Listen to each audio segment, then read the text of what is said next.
은행 이자가 슬금슬금 많이 올랐습니다. 은행빚 있는 분들 물론 부담이 커지게 됐고 앞으로 대출 받으실 분들도 걱정일 겁니다. 그런데 이상한 현상이 벌어지고 있습니다.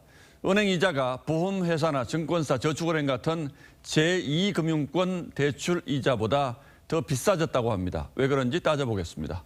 자, 최원희 기자, 보통은 은행 가서 대출 받지 않습니까? 네. 지금 은행 주택담보대출 이자는 어떻게 됩니까? 오늘 국민은행의 주담대 변동금리를 물어봤는데요. 최저 연 3.45%, 최고 연 4.65%였습니다. 신한, 우리 등 나머지 4대 시중은행의 사정도 크게 다르지 않았는데요. 이금융권을 봤더니 적지 않은 곳에서 더 싼 금리를 제시받았습니다. 예. 새마을금고 한 지점의 지난달 말 주담대 금리는 평균 연 3.2%였습니다.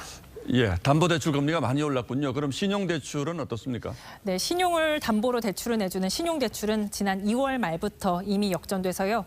지난 9월 말 기준 은행의 가계 신용대출 금리는 연 4.15%, 상호금융권은 연 3.84%로 더 낮게 조사됐습니다. 보통은 은행 이자가 제일 싼데 제2금융권 이자하고 역전이 됐다는 거군요. 왜 이런 일이 벌어진 겁니까? 네, 금융당국이 올해 대출 규제를 강화하면서 은행들의 가계대출 증가율 한도를 6.99%로 관리하고 있습니다. 이 기준에 맞추기 위한 은행들이 우리 말고 다른 데서 대출을 받으라 이런 시그널을 주고 있는 건데요. 그래서 우대금리를 깎고 마진인 가산금리를 올리고 있습니다. 웃긴 말이지만은 해당 은행이 대출 경쟁력을 낮추는 거죠. 그럼에도 불구하고 대출 수요가 워낙 넘쳐서 정부의 대출 옥죄기로 인해서 금리를 올린 은행에 배만 불리고 대출이 꼭 필요한 사람들은 어려움을 겪게 되는 이런 상황이 벌어지는 겁니다. 은행 폭리를 막아달라는 청와대 국민청원도 현재 10,000명 넘게 동의한 상태인데요.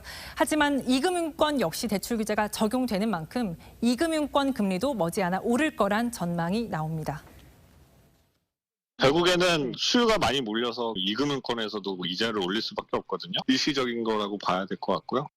자, 요약하면 정부의 대출 규제가 은행의 대출 이자를 올리고 제2금융권이 따라가고 있는 이런 현상이군요. 네. 그런데 신용도 높은 사람이 오히려 불리하다는 얘기도 있던데 그건 왜 그렇습니까? 네, 인터넷 은행 K뱅크는요. 저신용자와 또 중간 정도 신용자의 신용대출 금리를 1.5에서 2.3%포인트 낮추고 신용이 높은 사람의 금리는 올리기로 했습니다.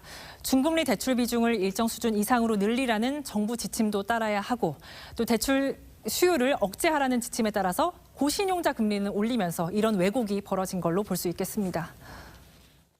금융의 논리에 의해서 움직여야 되는데 결국은 정부의 개입이나 정치적 논리로 금리가 결정되는 예, 시장 논리로는 분명히 이해가 되지 않는 상황인데 정부가 시장에 과도하게 개입을 하니까 이런 일도 벌어지는군요. 네.